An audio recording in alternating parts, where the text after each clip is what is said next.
the conversation goes. Like, as soon as you think it's getting boring, we'll stop it. Okay. So when you want to, you want to be done, circle that. Hello, Gordon College. Thank you for joining us today during Beyond Disabilities Week. Today, you are going to hear from our special panelist on the question of what makes us human. And we have Trevor Hinshaw, who actually came from California to join us. So he is our newest addition. So please welcome everybody up here. And to begin, I would like to just introduce everybody. So if everyone can just go around, say your name, your position, and how you're related to disabilities or your interaction with disabilities. My name is Dan Dako. Leah asked me to come here, and I said yes. Microphone or no? I'm not sure if I'll be on. My name is Cynthia Bauer, and I run an organization for children with disabilities on the coast of Kenya. So my name is Dan Harris, and I work for Triangle, which is a service provider for people with predominantly intellectual disabilities. And Epic. Oh yeah, and I also work for sort of a startup in the disability community. We're called Epic, and we stand for Empowering People for Inclusive Communities. And if you want some more information, come talk to me after. And I'm Professor Glennie. I teach philosophy here, and I'm also an ally with the disability community with the Accessible Icon Project. And I'm Leah Sorreo. I've been directing Beyond Disabilities Week. I'm also the project coordinator for the Accessible Icon Project, so I've been working very closely with Dr. Glennie for the last year. And I am an elementary ed and special ed concentration. And my name is Trevor Hinshaw, and I am the poor California boy suffering in this awful snow. But what we're doing here this week is more than worth it. Nice. And so with that, we're going to get started with a brief story, just to help focus our thinking as we begin the discussion. So without further ado, I would like to introduce you to a man named Arthur. Now, there was a speaker in chapel yesterday. His name was Amos Young. I don't know if any of you had the privilege of hearing him, but afterwards, in conversation with him, he shared with some of us the story of this man named Arthur. And it's not a particularly long or detailed story, but we found it particularly poignant, so we'd like to share that with you.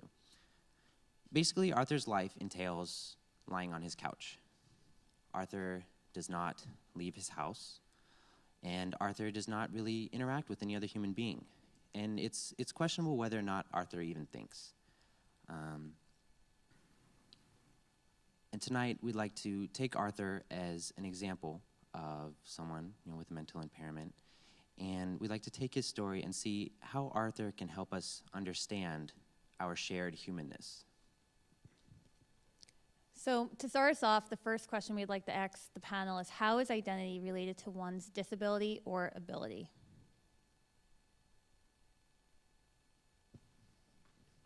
Well, I'd like to start off as a theologian. I think when we think about disability, identity, and humanity, we first will have to dislodge some mainstream thoughts that affect how we look at identity and humanity.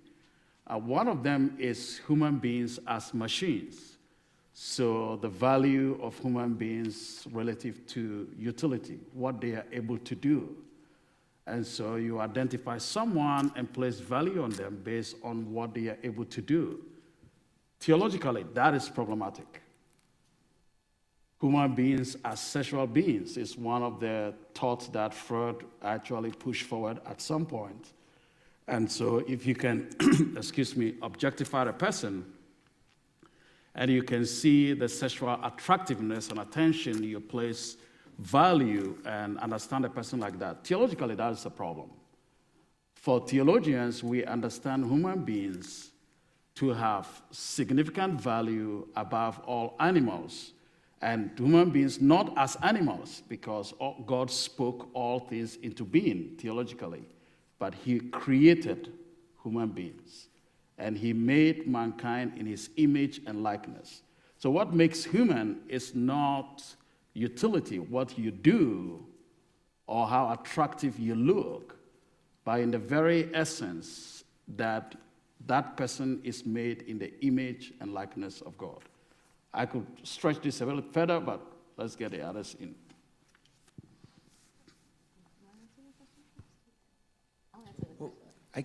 Let me piggyback on Professor Darko. What does it mean to be made in the image of God is something that philosophers have thought about considerably, but I actually don't want to take the philosophical position because it's absolutely false, namely that man is a rational animal. I want to try to do a little quick biblical scholarship, which is not my expertise, but I'm going to do it anyway.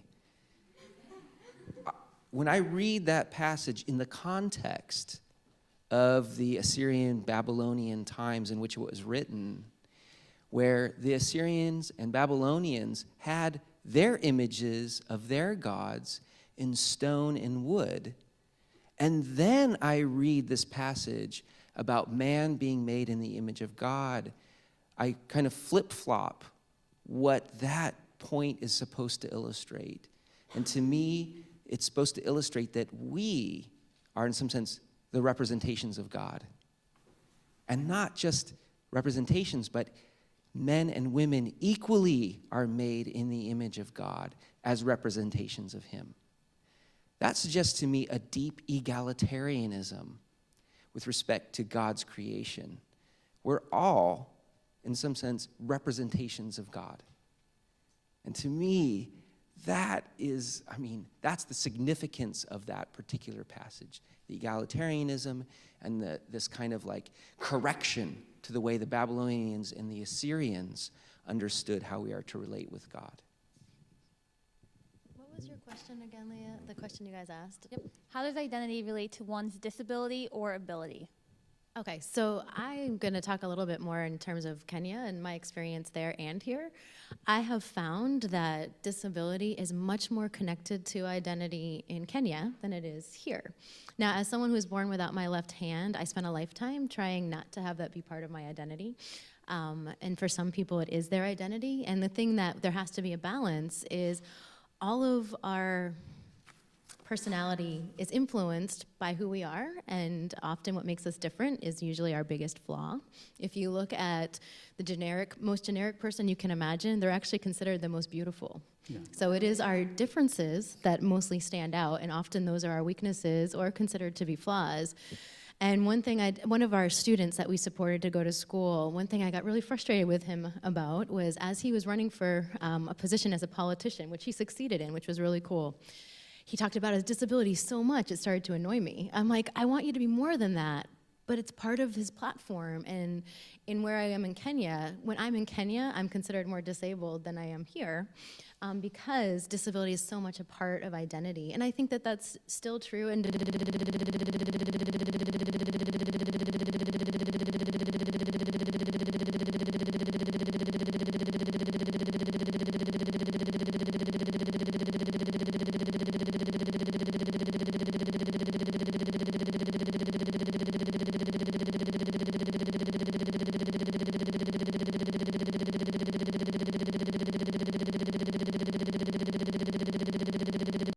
in Kenya, it becomes more and more a part of their identity because you can think of disability in the US about 50 years ago. Yeah. That's more like what it's like in Kenya today. So I recently sort of thought a lot about this exact question. For a while, I thought that my disability sort of made who I was and shaped the things that I do, when in reality, I probably would be doing the same stuff if I wasn't disabled. So I work in disability services. I'm passionate about disability rights. I just care about social justice in general, regardless of the fact that I'm disabled. And so part of me was like, well, if I wasn't in a wheelchair, I wouldn't be so understanding, and I wouldn't see people's plights and want to hear their problems and want to help them out. But in reality, like I said, I've just sort of come to this conclusion that regardless of my disability, I still feel the same way. I still want to see people who need a hand up, get that hand up, or people that are hurting, not hurting, So I don't necessarily think me personally, I don't think my disability anymore makes me who I am the same as if I wasn't disabled. follow up on that, I would just like to kind of continue the conversation off of what Dr. Darko said before about Western ideals and how that may shape the way that we view people with disabilities. So my explicit question is, how do our Western ideals shape the way we perceive those with disabilities? Well, I think we already heard about African situation. In the West, you just have to turn on your television and look at what they describe as a beautiful person, what they describe as the ideal person to look forward to become, or a model for you to become, either in business or in terms of how you keep yourself. And it's always someone who is physically fit, sexually attractive, and they would rather wear less clothes than more clothes. They will be in a gym, they have to be like that, and or is somebody who is doing well in business. And implicitly, what they are communicating to us is this is what is valued. And so to say I have arrived is to be like them. And I think that the society we live in cultivates that. And perhaps I should also add that the whole concept of our being as other animals, I mean, human beings being one of animals, survival of the fittest, also comes in here in a culture of competition. So the one who is strong and who can get up and walk that way is almost automatically perceived as if they can do more than what Dan could do. But in fact, Dan could do the same thing, but society projects that because that is what we are told to be the ideal. And believe it or not, the truth be told, some of our students were not very happy when the library door was closed, shut, and they had to use other entrance because for them, this is what is normal life, and I'm not ready to adjust to think any other way. And I think that is where the ideals impose false sense of identity that I think Christians should try to reverse. Yeah, let me just add to that. I just had a great lunch with the Disabilities Commissioner for New York City, and he said, I'm not disabled. It's my environment that's disabled. And that in many ways, it's the environments which prohibit access. It has nothing to do with me. The thing to do is, in some sense, change the lived environment, make it totally accessible.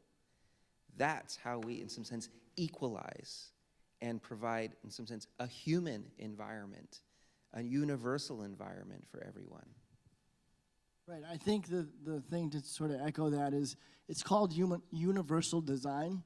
And the fact is that ramps are easier than stairs for everybody.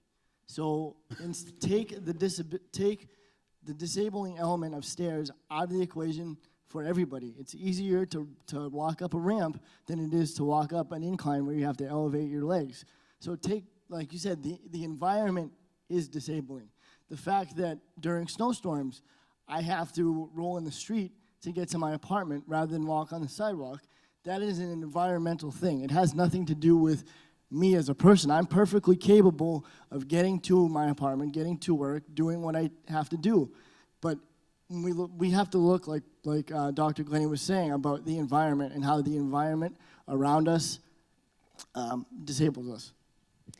And I would just add on to the part about Western ideals influencing us, like the idea of what things look like, but also American ideals are that we should never, ever be inconvenienced. That seems to be the Western ideal. However, if you should ever come to Kenya with me, I promise you, you'll be very inconvenienced. And that is the way of life there. Life in general, whether you're disabled or not, is also a struggle for most people. And so to add to that, disability, of course, is more so. But what I've found is when I talk to people here in the United States, I teach a course on disability ministry. People here, we actually know the right things to do and don't do it because we tell people we want to give up our lives for Jesus, but we won't even be inconvenienced for another person, including a person who has a disability. It's an inconvenience sometimes because they need special modifications sometimes to get, and we just would rather not bother or figure out how to talk to someone who might act different than us. Whereas what I've learned in Kenya is, as much as that's true for them too, once they start to learn the right things, they seem to take immediate action because they're already part of a community and they're already used to being inconvenienced. So it seems to, in some ways, actually work out better that way. So just to follow up on that, what are some things we can do in this room? What are some of those practical things we can do on this campus, out in the work field, education system, schools? How can we make our environment more than accepting toward people with disabilities, or do you think that's even the wrong question to be asking? I don't know whether we start from that. I think we start from a slightly different question. I have often observed a pattern as I get concerned about either students or people with disability. I come from Africa where if you treat an elderly person in a very bad way, it's really irritating. I would like to pick that lad and raise them up and shake them a little bit. But I'm trying to be a gentleman here. I think we may want to start as Christians.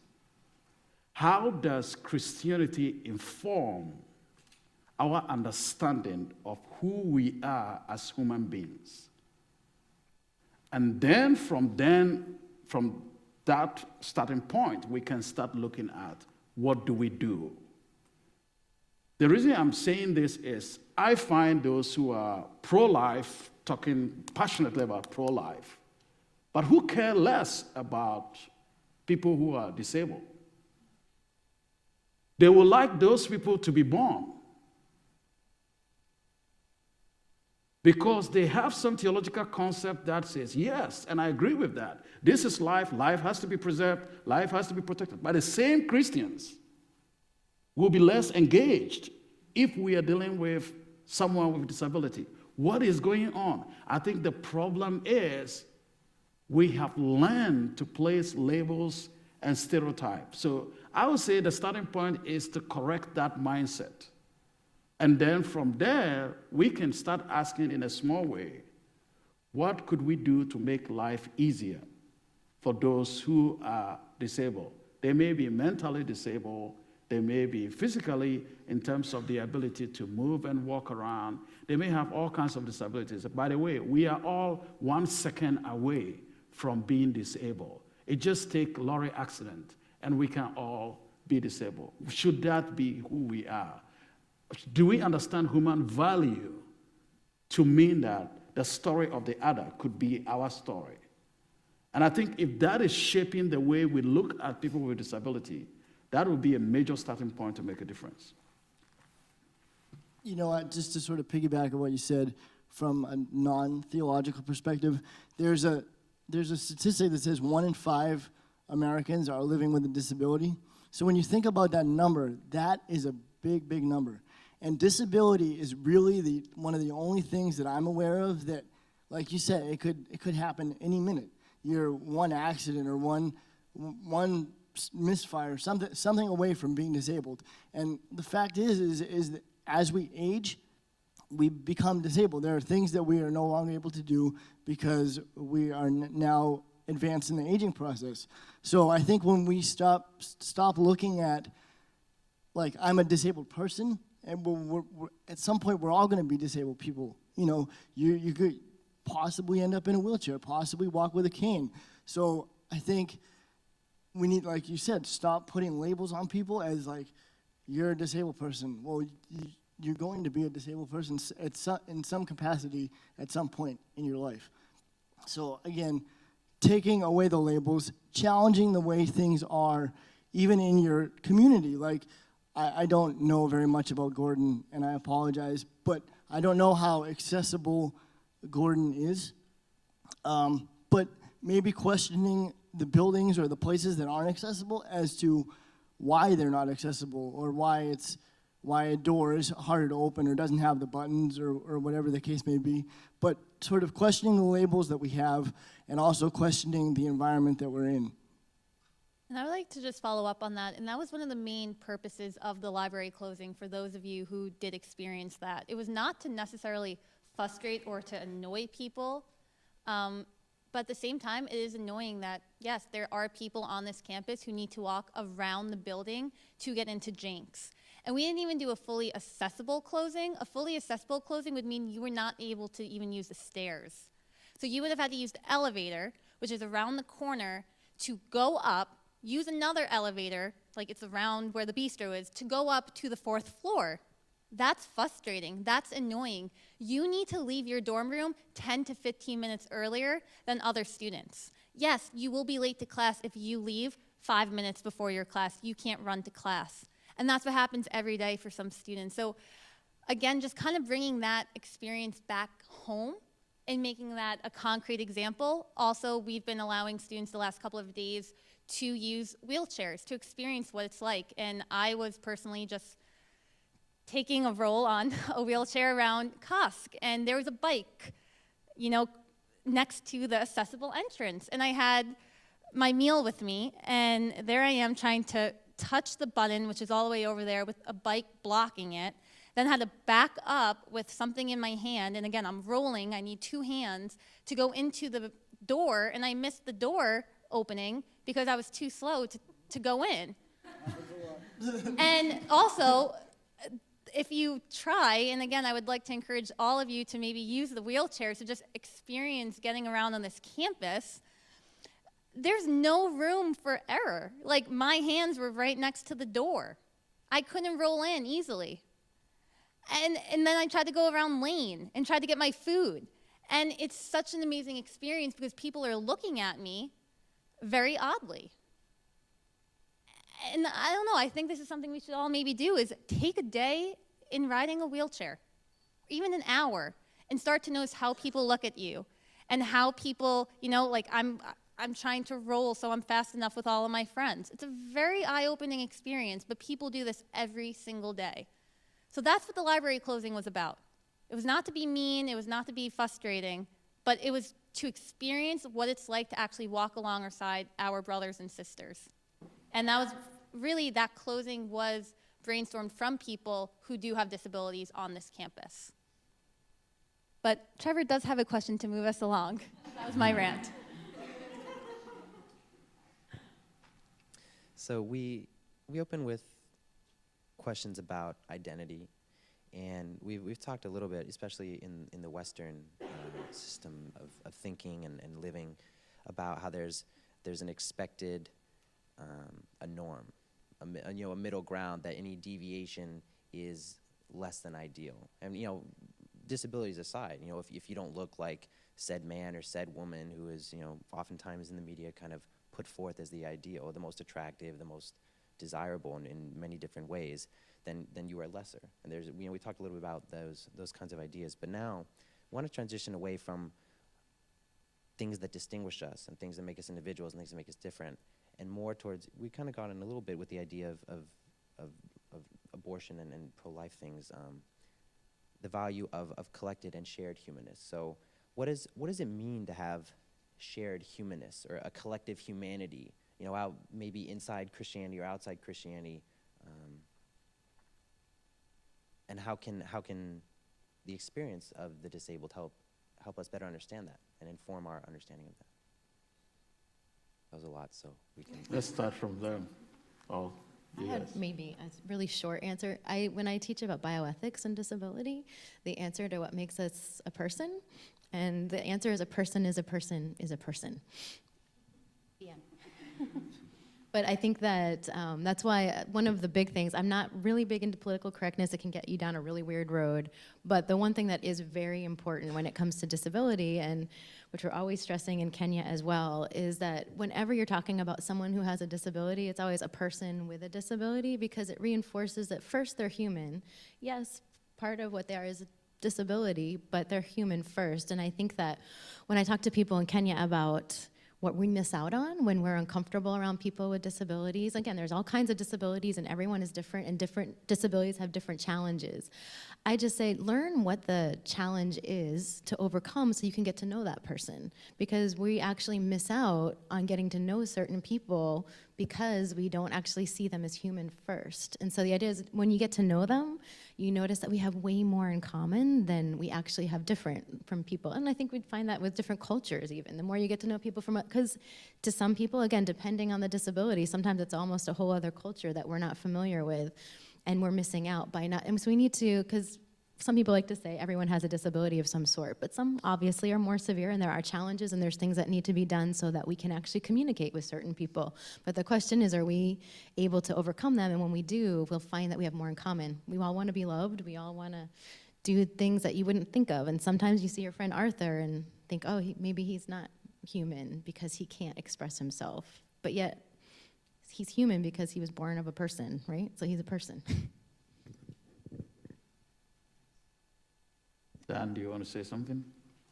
Not right yet. We'll have somebody else. Well, maybe just a quick thought. So watching the Winter Olympics, you get, to some degree, exemplars of humanity, right? People racing headfirst down a sled 80 miles an hour is somehow like the peak of human achievement. I'm not dissing them, trust me.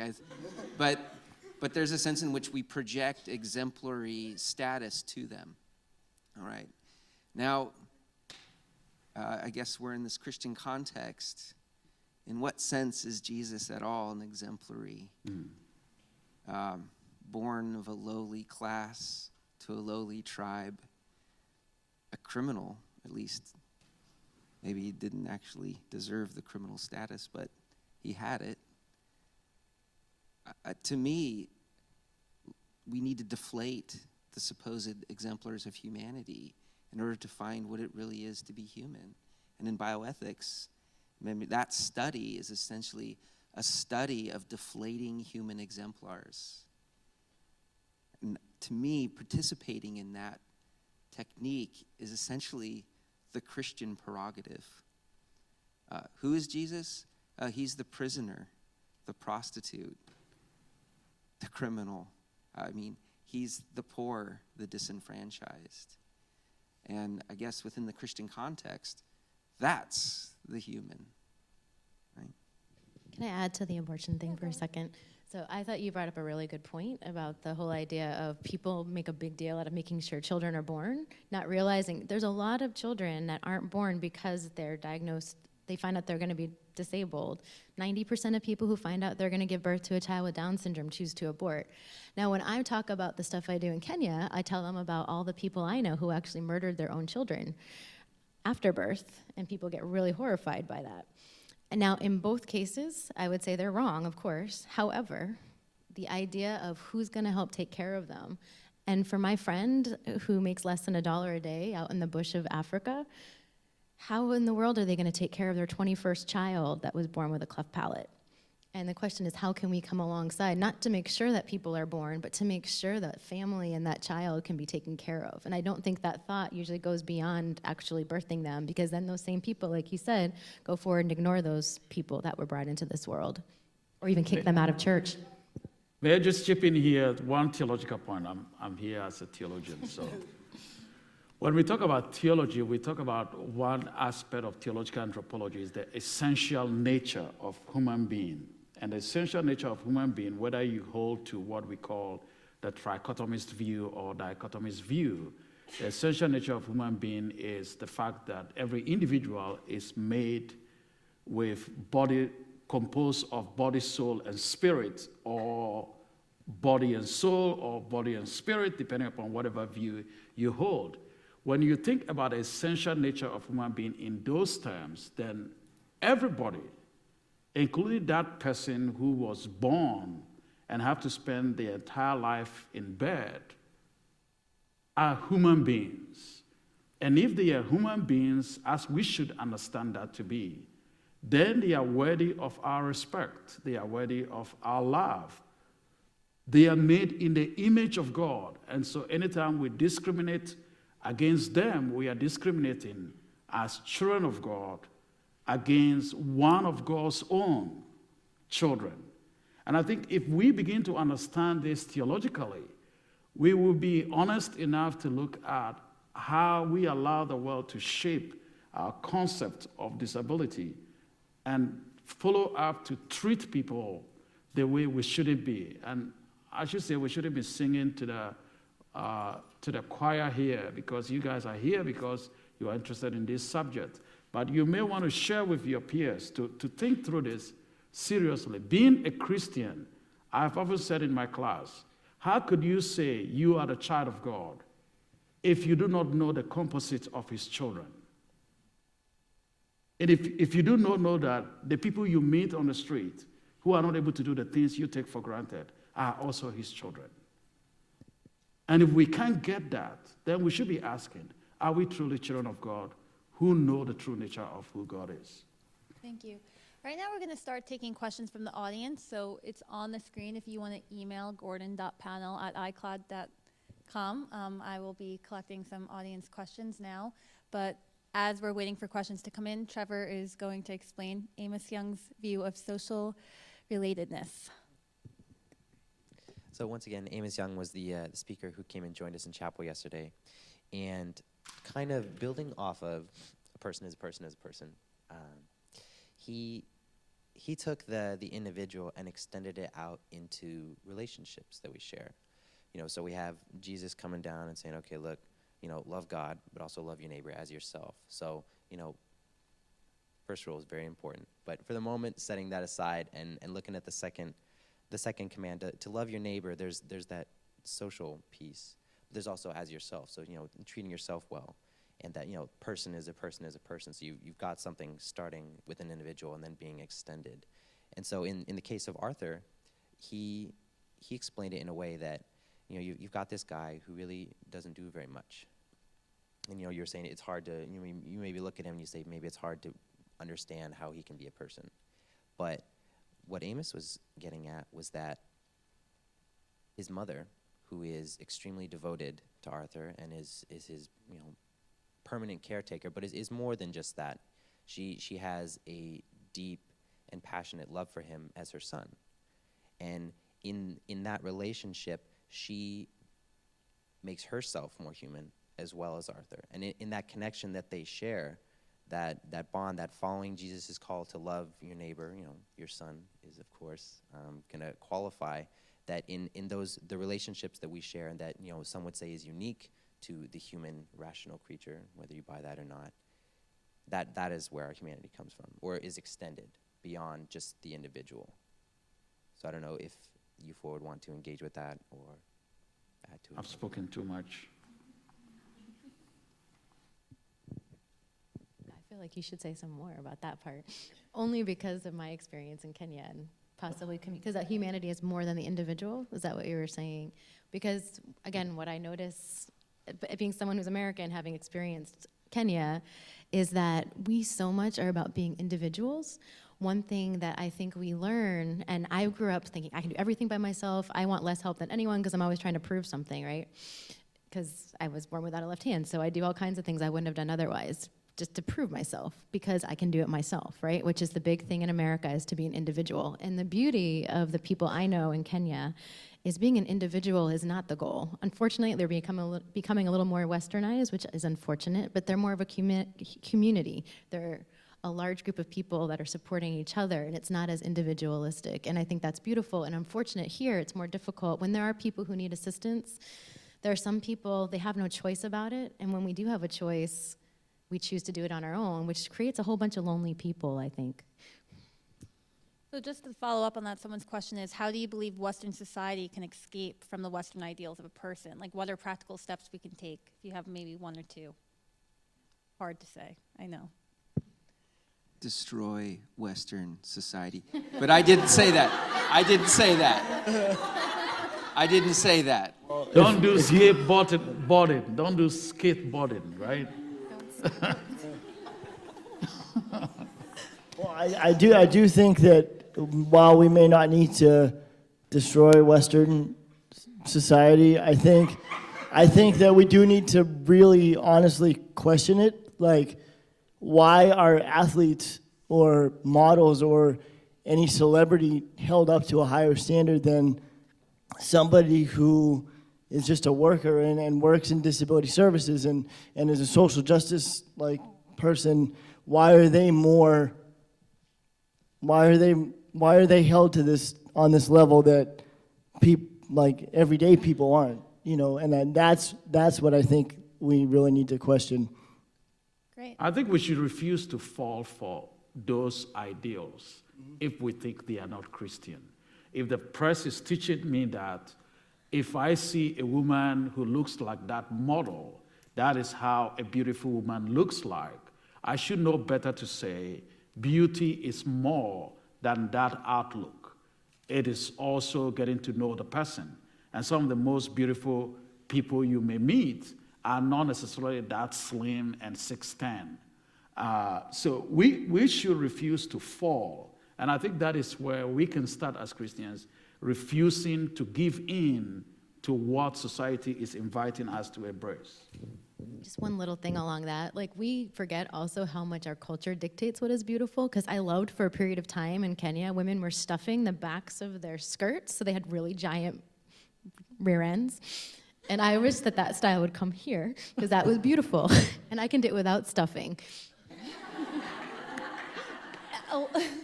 A lot of the Western ideals that we've been talking about seem to be physical qualities of a person. So a question that came in was, we have talked about equalizing the environment for those who are physically disabled, but what does it look like to equalize the environment for the cognitively impaired? So let's go to the invisible mental disabilities. What do we do?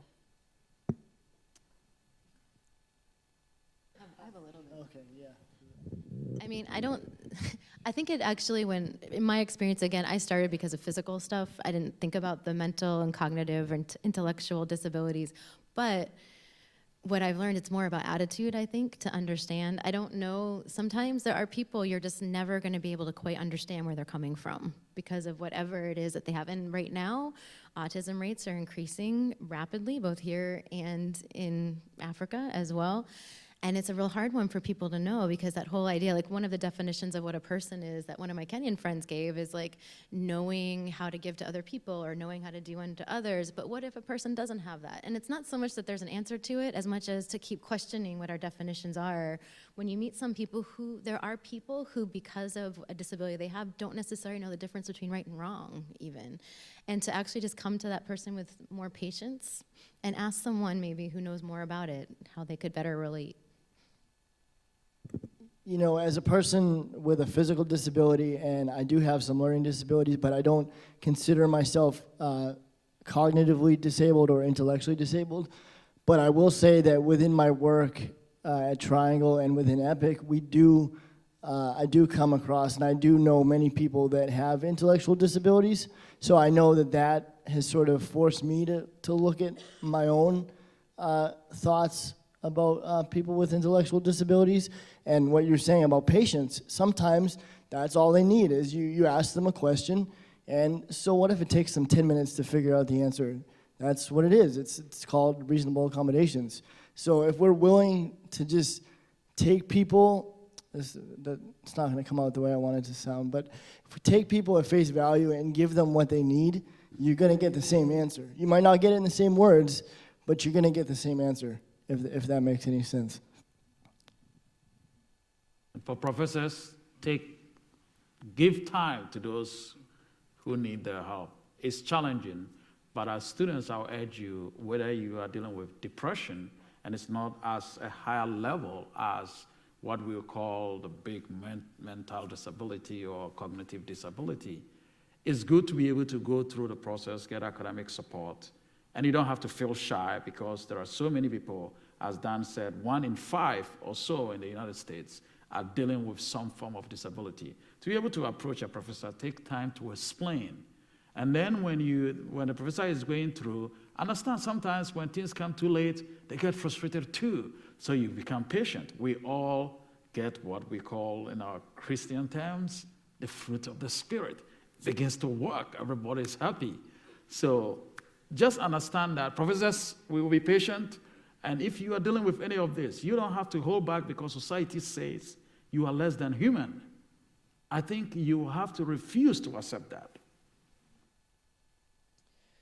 So we talked a little bit about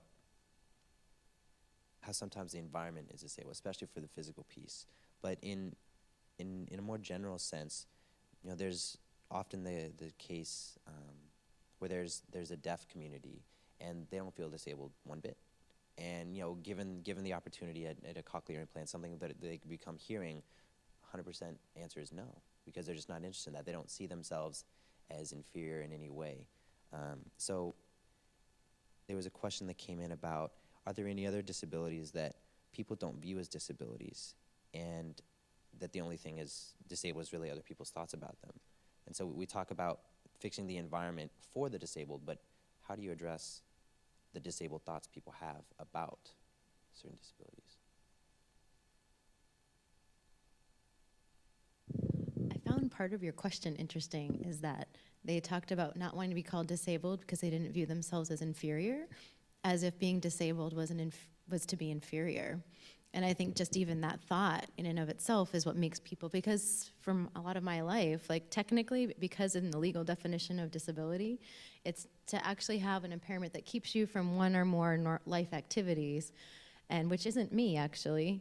But then the third one is, or to be perceived as such, which I'm like, oh, I guess just because people see you're missing a hand, then obviously then you count as disabled. Although my friend, people with diabetes, for example, got really angry when some friends of mine were raising money for our organization and for a diabetes foundation because the friend raising money had diabetes. And some people with diabetes were mad because they're like, well, we're not disabled. I'm like, well, why not? I would say, why not be disabled? Because if we're on a desert island, my friend Adam's gonna die long before me because he doesn't have his insulin. But you see, I mean, and I think that and some people I know in the deaf community would say some stuff about that. And, you know, sometimes, I know, as someone who's wanted to say I'm not disabled, it's more of a learning process for ourselves to actually say, well, according to legal definitions, you do need something to actually help you in certain ways, or in my case, to be perceived as such. Therefore it is, and I think there's a pride issue, and I think we need to make it less about us and them anyway. And for some reason, the word disability ends up becoming inferiority, which is not. I like to see it as a legal definition more than anything. And to just follow up on that, we did have a question about language, and I know in the disability community, language is something that we focus on a lot, and there's something called first-person language where you put the person before the disability. So we say the proper way is to label someone as an individual with a disability, or a person who uses a wheelchair instead of handicapped, or as Glennie would say, the R word, which is not a good word to say, even in a joke. But someone said, is it less offensive or more offensive to refer to each other with differing abilities as opposed to ability and disabilities? Just to kind of follow up on what you've been saying. I mean, is it offensive to say, can you repeat the question? I'm sorry. Is it less offensive or more offensive to refer to each other with differing abilities as opposed to abilities and disabilities? So I believe this person thinks there's a divide just in our language by putting the dis, which means not before. Right, differing versus disability. Well, I mean, me personally, I tend not to get offended very easily by language, although I know that in my work and the things that I do, person-first language is the accepted way, and it is the way that we should be talking. But as far as to answer the specific question, I don't, because the reality is we all have differing abilities. Like, Dr. Darko is really smart with theology. I'm not. So that's where he has an ability that I don't. So we all have differing abilities. So I don't think I mean, the reality is there are disabilities and there are people that don't have disabilities. So in a certain sense, I think sometimes we do get caught up too much in the language and just say what it is. And maybe I should add that I've heard the expression used, physically challenged, somewhere. The problem with the use of language in different countries is how these are tied to statutes and provisions that are made in the law to make sure that people are catered for. So if you apply different language and the statutes of the nation actually hinders that, then for instance, if the United States is using the word disabled to make you qualify for certain things that can help you be mobile and do certain things, then once you start using different language, if it doesn't go with the statutes of the land, you actually deprive those who need the help. So some of those semantic changes, as important as they are often linked to statutes. And if you try to change them too much, you actually disadvantage those who need the help. I mean, maybe I can just say maybe one controversial thing. When you go to disability studies conferences, people call each other cripples. I still can't believe it. Now, was this surprising to you, Dan? No, because within my friend group, we call each other cripples all the time. I mean, that's just, a thing. I don't necessarily think it's right, but it's just a thing that we do So- because we're friends. So, here's the thing. I mean, It's like black people calling each other nigger, kind of. so that's right. That's right. Only they can say it. Yeah, right. That's right. That's right. And so this is what I wanted to emphasize with that point. I'm not going to say what's up, Crip. But I love it. I love it. Because I mean, in many ways, look, I'm not a person with a disability. I'm not a parent advocate. I really don't have any close friends that have disabilities. So at best, I'm an ally. And I can't even self-identify as an ally.